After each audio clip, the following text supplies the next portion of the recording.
Good morning, everyone. My name is Dr. Cheryl Lentz, and I am so very sorry I missed our time together for our presentation. I am so very sorry. That little rascal of COVID is very unpredictable and quite the adventure. So, as promised, I'm offering you a little bit of extra to be able to make it up to you. First, I will do this video, and it'll be on my YouTube channel, and I'll send it over to Linda so she can share it with you.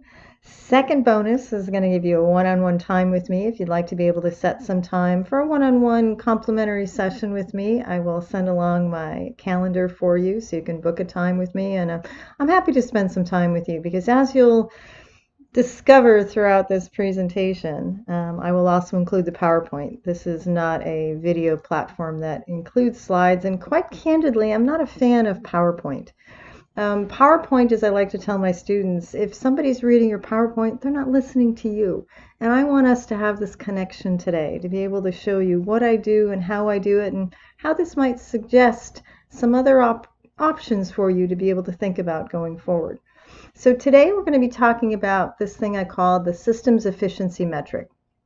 The goal is to increase productivity and to increase your leadership acumen. So I want to make sure that you understand what this is and why we do it. Included in my PowerPoint slides, you will see my bio. I have been a college prof for over 23 years. I love technology. I have a sizzle reel, if you like, do a lot of presentations all over the world. You can see my bio that I use for class, give you a little bit about my background. 4 degrees, if you want to have the academic credentials, bachelor, 2 masters, and a doctorate. I have been teaching for more than 23 years. Former military wife. That means I've lived all over the world, having moved more than 38 times. I lived in Japan and Tokyo for a bit back in the late 90s. And I'm also a business owner. I own a publishing company. I help people make their dreams come true by publishing their books. I personally have been published, I think it's 58 times now. Helps if you own the company. It also helps if you're a college professor. And it also helps if you have something to say. And this is my gift to you, is to be able to look at some of these publications. And I'll have a free gift for you as well. So part of this is, what do you have to say that the world needs to hear? And this idea of this efficiency metric is something I've been doing for more than 20 years. Because quite frankly, how we do one thing is how we do everything. And there's this idea of systems thinking. Peter Senge perfected it in his 5th discipline years and years ago. It was a book that so profoundly affected me during my doctoral study that I started taking a look at, how do we do anything? How do you drive a car? How do you get up in the morning? We all have our routines. We have our systems. I have a way of teaching my students, particularly at the doctoral level, although I teach a little bit different depending on the modality, depending on the level, undergrad, master's, doc, and depending on the student. The idea of andragogy and pedagogy, as it were. Andragogy is the science and art of teaching adults. Pedagogy, the art and science of teaching children. So the idea is simply how you're going to be able to create whatever it is you do every single day. Many of you are executives. You sit in the C-suite. You lead and manage that which goes on in your organization. The question is, what do you know? And how do you know it? And how do you know that it's the most efficient way forward? Hence, the systems efficiency metric. We have to measure it. And this is something that my students probably get a little annoyed with me, as do my clients in there, because I always am asking that proverbial 4-year-old, why? How do you know this? Evidence-based practice is the foundation of research. And the point is how do you know if something works? You're CEO, if you're in the C-suite, you have to measure, you have to know. You just can't throw spaghetti against the wall and hope something sticks. You are making calculated risks. You are making determinations of being able to decide, how do we measure what works? How do we increase productivity? And how do we know that maybe it needs to be tweaked? Something that worked last week may not work this week. COVID is an interesting dynamic because we live in a post-COVID world. And things that may have worked before, not so much. Others have worked better. See, this is the part that many people thought COVID was such a disaster for everything, for every time. And the answer is that's not true. Many people thrived post-COVID. Why? Form follows function, efficiency. The old ways didn't work, and we had to be really, really quick to switch, to pivot. to transition, to find a different way forward. Those who sat on the sidelines and watched weren't nearly as successful as those who jumped in to be able to say, okay, what's going to work and why? Let's try a few things. You don't score if you don't shoot. And many people were so afraid to fail, they decided not to be able to do this at all. So I want you to look at some of these things with systems thinking. I want you to look at these things with Daniel Goleman with regard to social intelligence and emotional intelligence. We are emotional beings. And I know an awful lot of you feel that you're dealing with chaos. But believe it or not, there's order in chaos theory. There's this idea of mindset versus skill set. And then, of course, leadership acumen. Those are some of the things we're going to talk about today. And I want you to be able to make sure that you always look at this and say, what is the best system for going forward? Because again, Peter Senge never said this, but it's based and predicated on his belief, the fact that how we do one thing is how we do everything. If you are a timely person, a busy person, no matter what you do, you take it out of context, and you're still going to have these same personalities. I like to tell my students, if it walks like a duck, talks like a duck, it's still a duck. But for some of my students, it's amazing to do amazing things in the business landscape. They go to school, and suddenly they leave those skills in their business jacket. I think it's amazing that when we look at the duck is still a duck, regardless of context. We still need organizational skills. We still need time management skills. We still need research skills.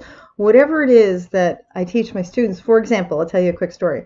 When I went to undergrad, I was at the University of Illinois, spring semester, I'm just about to graduate, and I was really disappointed and a little annoyed. Why? I finally figured it out. I figured out how to go to school. Can you imagine if I would have figured out how to go to school freshman year? My career might have been just a little bit less interesting. I sit before you as a doctoral scholar with 4 degrees when I almost didn't graduate my first semester. Why? Oh, all kinds of reasons in there. However, the biggest one is that it was a shift in career. What I had planned to do the rest of my life and what I wanted to be when I grew up was a musician, and it didn't happen. And there were some interesting adventures. If you want to watch some of the stuff, another topic, but my TED Talk is all about the idea of failure and what happened to me in my college career. But my point is, I recovered and I understood how to go to school. So fast forward, my first master takes me 3 years. My second master takes me less than one. And I actually wasn't taking it too seriously because it was during COVID. I was doing it because it was a different modality. I was using competency-based learning, which is a new modality for me. I had made a smart aleck remark to the university. I said, hey, I'll go back to school if somebody else pays for it this time. And they said they would. So I did. But I really believe that because of the systems and how I teach my students how to go to school, and the systems are time management, how to do research, how to be able to go to school, how to be able to balance your time, both your personal life, your work-related life, as well as your school life, how you're going to write a paper, how you're going to study for an exam, how. And my YouTube channel is filled with these systems. And once we establish these systems, particularly at the doctoral level, by the time they get to me as a chair, now the systems are in place. It's just rinse, repeat. It's the same thing with you. And I know it doesn't matter. Business fundamentals are business fundamentals for a reason. Again, how we do one thing is how we do everything. So if it walks like a duck, talks like a duck, looks like a duck, it's still a duck. So whether at your level, whether at the CEO level, whether at the board of directors level, I do sit on the board for several organizations, it's still the fundamentals of how are we going to create that system so that we know what works and what doesn't. Part of that is a maintaining of your emotions. You know that. This is something that most people, it's not that we want not to be emotional beings. It is something that we want to have the ability to find a system for managing our emotions more effectively. Because the one thing you're going to hear from your followers, your subordinates, again, managers use subordinates, leaders have followers, that part of this is learning to be able to, it's about connection. Think about what happened during COVID, that to me the most important lesson was isolation. And this was the hardest part for me recovering from COVID, is the fact that it's a solo journey. You can be with the doctors, you can use all of the drinking and chicken soup and all of the systems we've over the years, but the body is going to take time. And it's going to have something that we're going to need to move forward with that system. And this is the part where you need to apply that system efficiency metric. What do you do? How best do you do it? What are the protocols? What are the best practices? Rinse, repeat. I know it sounds eloquently simple, but if everybody were doing it, we wouldn't have nearly the issues that we have, because I know I have a lot of students that I'm constantly asking them, a lot of clients, I'm constantly asking them, how do you know? How do you know it works? How do you measure it? How do you know what the system can do? Here's a technique. Start at the end and work backwards. Outcome-based approach is how I teach a lot of my classes. As we start at the end, we know exactly where we want to go, and then we reverse engineering how best to get there. How did I come up with this? Not a newsflash. The fact that I have no sense of direction. For any of you who know me personally, it's true. I absolutely have no sense of direction. There are many, many things I do well. Direction's not one of them. This cell phone is the single best tool that I have, because when I have a direction need and I'm going somewhere, I type into Dr. Google over here and I give him the address and he gets me 99.9% of the time exactly where I need to go. But think of that lesson for life. How we do anything is how we do everything. Before I had digital means, I had a Garmin. I would print out directions. I would do systems so that where I would go and when I would get there, I would have a system. And I call it my get late factor.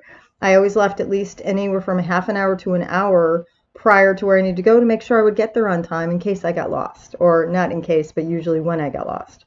But that's the whole point of having a system with using this outcome-based approach. If I put the address into the GPS, 99.9% of the time, I'm going to get exactly where I go.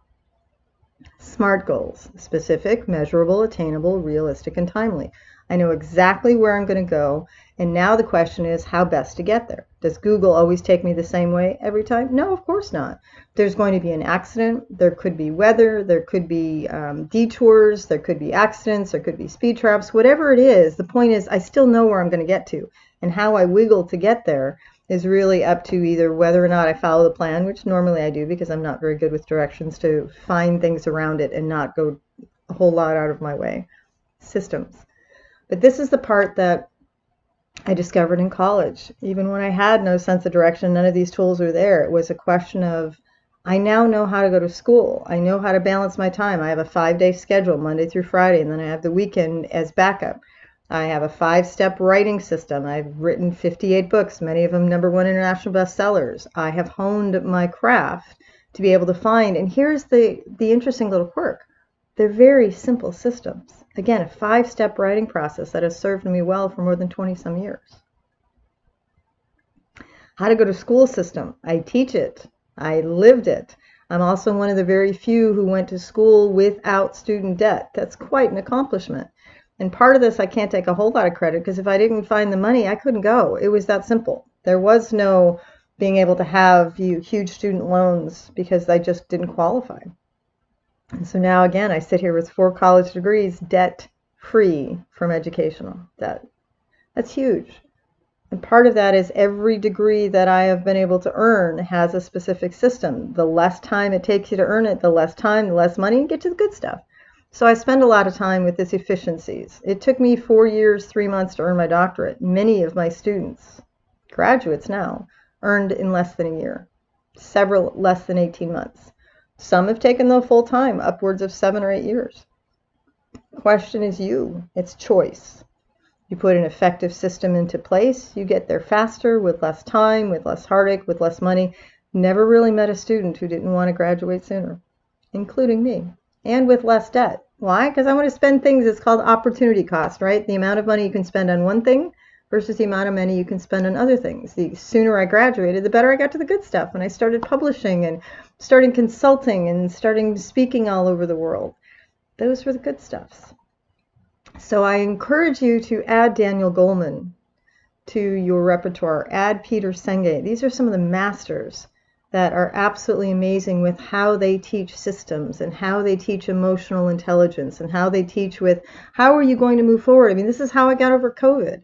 I decided that because of some of the symptoms, it was a little bit dangerous to be able to present when COVID brain's a thing. And as a college professor, I cannot tell you how annoying it is to be able to grasp and know there's so much up here and you can't pull it out. And so you've got to be able to use a little bit of humor, but a little bit of systems. And now what am I offering to you? Way better than it might have been, other than having a live synergy with everyone in the same room around the world. And we had over 100 participants just on my LinkedIn alone. And I will reach each and every one of you, however long it takes. But this is the part that we need to be able to look at. How am I going about doing this? Well, we have the digital age. So now instead of just having a live 1-hour session, I will have this ability to have this video for you and be able to share it with all kinds of people, to be able to introduce this system efficiency metric to you, to introduce some of these systems thinking with Peter Senge and Daniel Goleman, to be able to look at this idea of mindset versus skill set. This is an interesting topic that is often met with a lot of confusion in the marketplace. Think of the difference between a mentor and a coach. We talk about this all the time in my classes, and I'm always amazed at the type of confusion that exists. So think about a coach. Think about a baseball coach, for example, a pitching coach, that there's a specific pitch that the coach is going to work on skill set with the particular coachee, if you will. But the challenge becomes, how much experience does the coach necessarily have to be? For example, I like to tell my students, a coach knows the rules, a mentor's played the game. I could coach Little League at probably the Pee-wee level, having never played my entire life, but I know the rules and I know more than the 5-year-old. So chances are I'd probably be enough for their skill sets and their level for me to be able to teach them should that need ever arise. Going to the Olympic, not so much. The idea of skill set versus mindset comes down to another SEM moment. Systems efficiency metric. The idea is to get better at a skill, whether it's coaching, whether it's pitching, whether it's leadership, whether it's management. The idea is many people don't always know the right person to hire or to connect with. A coach is someone who's going to teach a skill set, a specific end result that in 3 months we're going to improve your pitching game. In 3 months we're going to improve how you throw a football. In 3 months we're going to how you write your papers. Whatever that skill set, it's finite. It can measure improvement so that we can look at those specific SMART goals, right? Specific, measurable, attainable, realistic, and timely. Now, mindset's a little bit different. This is where I look at the idea of a mentor. A mentor is not going to teach you the answers. A mentor is going to help you discover the answers. Many of my students want Doc C to be able to give them all the answers, and sometimes it's not appropriate. The whole give a man a fish, you teach him today. Teach a man to fish, you feed him for a lifetime. So sometimes I have to teach my students that I'm not going to give them the answers. I will mentor them, help them find the answers, help them understand, be more of a sounding board. A mentor tends to be someone who's ahead of you in the process. I'm not above anyone. I just happen to have a few more degrees in some areas, a little bit more expertise in some areas. So to me, an expert is someone who knows more than me. Lots of those out there. But we all have our specifics that we're going to teach. And so for mentoring, it's a partnership. It's a relationship. We were just talking in one of my classes yesterday of the difference between someone assigning you a mentor and choosing your mentor. Being able to sit down and have some ground rules. What do you hope to achieve by this? What's the goal outcome? It may be a management of your skill sets. It may be trying to be able to help you look at career progression. But it's all of attitude and mindset. I'm here to be able to help you discover it. I'm not here to be able to tell you anything, but I am here potentially to help you find something. Why? Find someone who's done what you've done and ask them to mentor you, because now you have evidence that they are where you would like to be, and you have proof that they got there. Very simple, very elegant, very efficient, because the shortest distance between 2 points is a straight line. Like in college, it took me 3.5 years to finally figure out how to go to school, and then I graduated and I found it really mistimed. Wouldn't I have benefited from those skills had I known those skills freshman year? So, never realizing I was ever going to be a college professor, now having been one for 23 years, that's what I teach my students. I have all kinds of videos on my YouTube channel that will suggest different ways forward that might be more efficient. And so we look at this as, think like a carpenter, for example. A carpenter never brings one's tool to the party. There's never one tool in their toolbox. They typically understand, because of all the failures they've had up to that moment in time, they go into a situation, they pretty much have an idea, if you're calling about a plumbing problem or a stuffed up sink, that they kind of have a general idea of what they might need. And so they bring the initial toolbox in, they assess the problem, bing, bang, boom, $200 later, they're out the door and they fixed your problem the first time. Chances are they have more tools in the truck and more tools in the shop, depending on how complex and how accurate your description might have been when you hired them. But the idea is, thinking like a carpenter is to be able to look at the most effective tool for the most effective outcome. SEM moment, of course. We want to be able to, what's the most efficient way? The plumber wants to be able to fix your problem relatively quickly because they've got others that are waiting. You want to be able to have it relatively quickly because you've got things to do as well.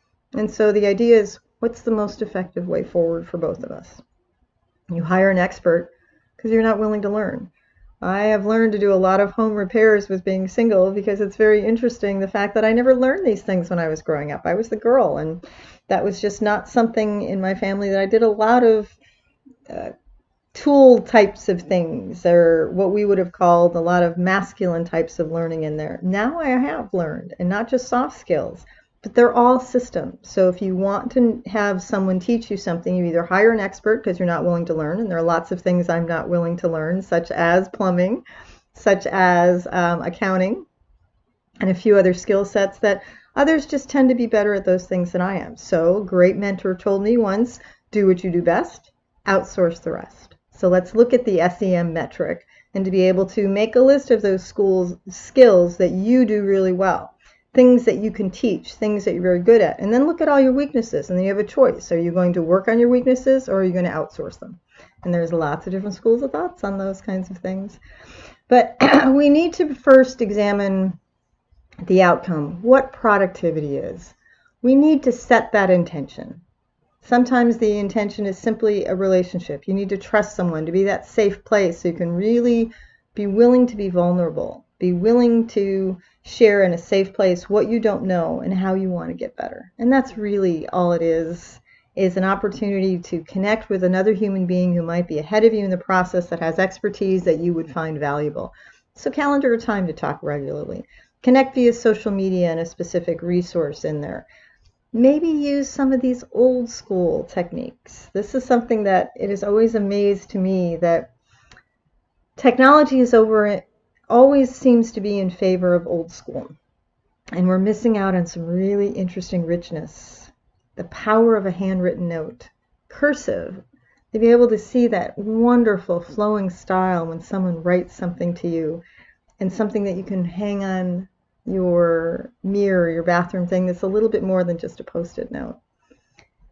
When you are personally invested in someone else, you have no idea what that thrill can be. I have mentors I've known for 15, 20, or longer years.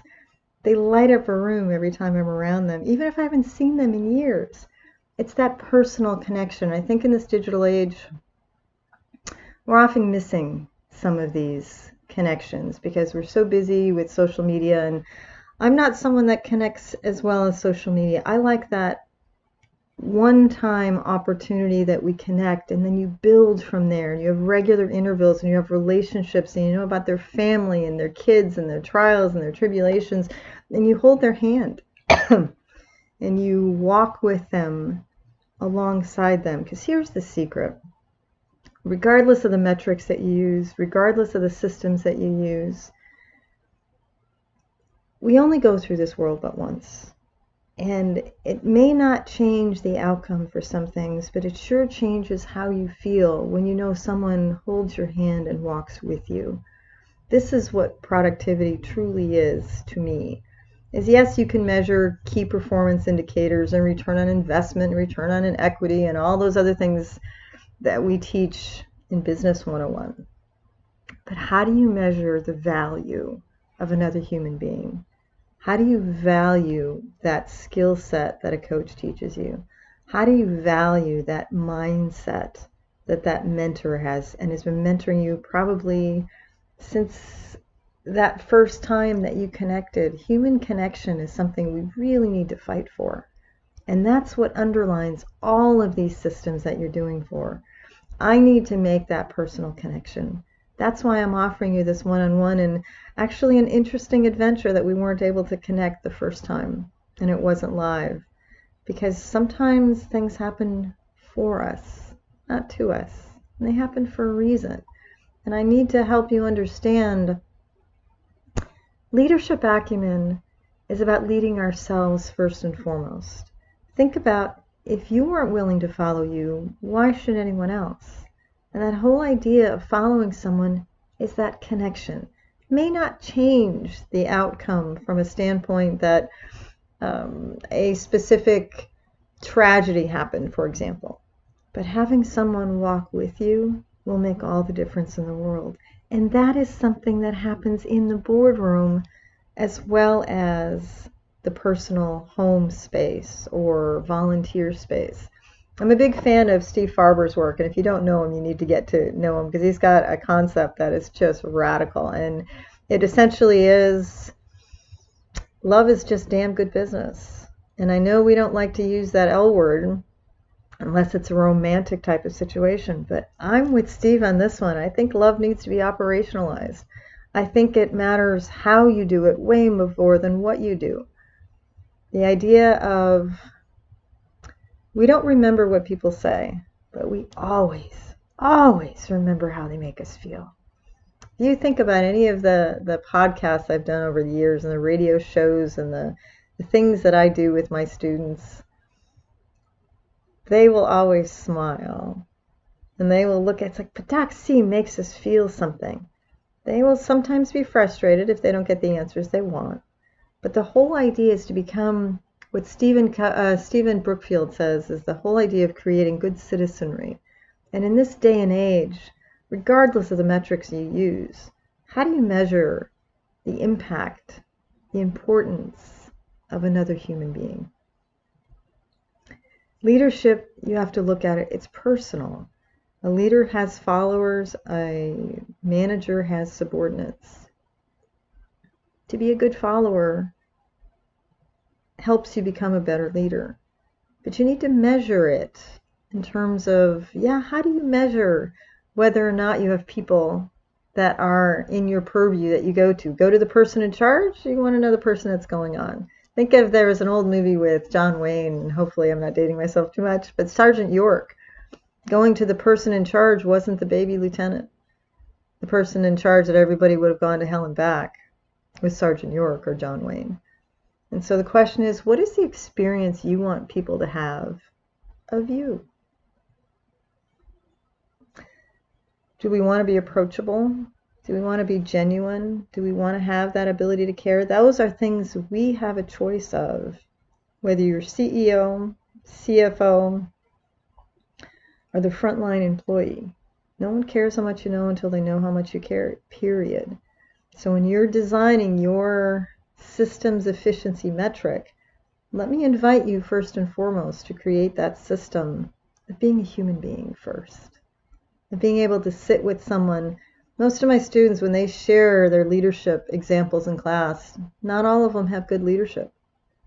And not all of them have good experiences. But all of them ask me, it's like, but Doc C, I go in their office and I see their amazing I love me walls. And they have all these degrees, some of them from fancy universities. And yet they're lousy leaders. How is that possible? Weren't they taught what leadership is? And I sit there and I smile because I hear this all the time. And the answer is yes, they were there the day they taught leadership. They can define it. They can take an exam about it. They can probably write a paper about it. The disconnect lies, can they use it? And this is where I often work with many of my students. Take something we learned in class today and do tomorrow. Yoda, try not do. Make sure that you're going to actually take action, because leadership without action is just that class you took in college that no one uses. That I love me wall. Mine's not in there in the background. Sorry, a different office today. But the goal is still the same. I want people to know I have a degree in leadership. I have a degree in criminology or criminal justice, and I have a degree in international relations and communication. I want you to see examples of what I learned and how I've become a better human being and a better leader. Because I have outcomes, I have metrics.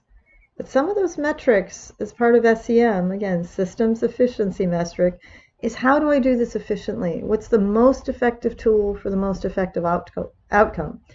Many tools we'll use. There's this concept in psychology, it's called satisficing, where the first example of the minimal option will do. For example, if you're hungry and there happens to be a sandwich shop in the building, the basement of your building, that will satisfy your hunger. It may not be the pizza you want, which is a half an hour away. See the difference? We have choices. Do we settle for the first available option that meets our minimum requirements? Or do we go the extra mile and get what we want? No one right answer, I promise you in there. But the point is you've got to learn to ask questions about you and those around me. The art of asking questions is just that, an art, as well as listening to be able to hear the answers. Again, the difference between skill set and mindset. Skill set, the coaches, you want to have a killer fastball. Mindset, you want to be a killer human being and to be the go-to person in your office because you want people to come to you when they have problems, to come to you for the good, the bad, and the ugly. A manager and a leader cannot fix what they don't know. I don't care how many open doors you may have and policies in your organization. If they, your followers or your subordinates are not willing to walk through those doors, it's not going to matter. I'd like to think that over the years, I haven't done everything right. I'm not perfect by any means, but I have established places where my students, my clients, my subordinates, my followers could come to me and share with me the good, the bad, the ugly. I don't always have to like it. Some of it's been shocking over the years and we don't quite expect it. I tell my students all the time, as a researcher, we have to be prepared for all possible answers, even the ones we don't expect, even the ones we don't want, and even more importantly, the ones we don't like. So I want you to be able to look at, when we talk about today as we're wrapping up this, is to look at the idea of all a systems efficiency metric is how we do one thing, is how we do everything. We just have a system on it, a checklist, a way of doing something that we have perfected, even if it's only 5 steps, like my writing systems. Even if it's only my series of how to think like a carpenter, how to think like a plumber, how to think like a seamstress, for example, or a tailor. Because not everything's going to work for us the way it worked for somebody else. So we may have to decide, going, well, maybe I need to tweak things a little bit. Maybe I need to take a little nip here, a little tip here. There's always a high probability of success. There's never a guarantee of success. So I want you to be able to look at, when we talk about this systems efficiency metric, is how to increase your productivity, how to increase your leadership acumen, to look at the work of Peter Senge and Daniel Goleman and even Stephen Brookfield, as well as my favorite mentor, Steve Farber. There are so many amazing mentors that are out there, both skill set and mindset, for both coach and mentor. But the biggest foundational principle I learned was from Zig Ziglar. In order to get what you want, you have to help others get what they want first. So be the change you want to see in the world. Be that helpful person that's going to be always approachable, always available. You may not have all the answers all the time, and that's okay. We're human beings. That's never going to potentially happen. But we have to know how to find the answers. We know how to connect. We know how to love. And I know that's a tough word in the boardroom, but that's really the foundation of the systems efficiency metric, is learning the how so that you can get to the what faster. Because how we do one thing is how we do everything.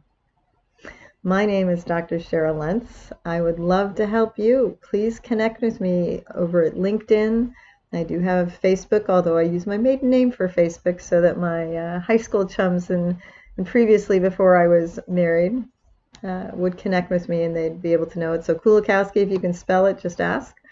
I'd love to be able to connect with you one-on-one. I will include my calendar link for Linda to be able to send out to everyone. I will post it here, but if not, just send me an email, drcherylentz@gmail.com. Very easy. No dots, no spaces. It's drcheryllentz.com. Very simple as well. I'm very consistent in most of my social media, except Facebook. Again, I use my maiden name, but I'm on Twitter, I'm on Instagram, I'm on Pinterest, I'm on Facebook. LinkedIn primarily is my go-to platform. But I do have email. I'll include my phone number here. It's a Vegas number, but I'm in Chicago. It's 702-719-9214. Give me a call. I know it's challenging, but I have always had great success whenever I've met a speaker or a TEDx talk, and I'd send them a quick email, and it was just always amazing that they were so willing to talk with me and so willing to share some of the things in there. And I'll even sweeten the deal one more time for you. One of my favorite books, which came out during my TED Talk, which was on the Farmingdale stage in New York in October 2020, was Failure Has No Alibi. It's a fabulous title, but it's not something that I wrote. It's by Napoleon Hill. And Napoleon Hill, again, an amazing masterpiece, that all he did was go around the world during his time to find out what made successful people and why they were successful and how they were successful. And now Greg Reed has been going and working with the Napoleon Hill Foundation. So has Jim Stovall and other amazing mentors that I have felt along the way. And no time to list them all, but I want to thank you all for being part of my journey, because we are who we are as a result of everything that has happened to us and for us. And I'd like to offer you that not above you or below you, might be just a little ahead of you in the process. Learned a few things along the way. I do a lot with my coaching clients and my students, and would be happy to work a little magic for you. So please contact me, and thank you for the opportunity to be able to present to Leadership Global today, because I'm so sorry I missed our talk, but maybe this is a better way for us to connect, so you'll have the ability to watch this email or watch this video presentation via YouTube, share it with your friends, connect with me. My hope is to be able to be of contribution to leave this world a little bit better place than I found it. So my question to you is, how may I be of contribution to you? It would be such an honor and a privilege. Enjoy your time in your journey, and if I can make things a little bit simpler along the way, contact me. Let's see if I can have a little magic just for you. Again, my name is Dr. Cheryl Lentz. Thank you so much for waiting for me, and it is an amazing part to be here today with you. Thank you for the opportunity. Be safe, be well, be productive, and be a wonderful human being. Take good care. My best to you. Bye-bye.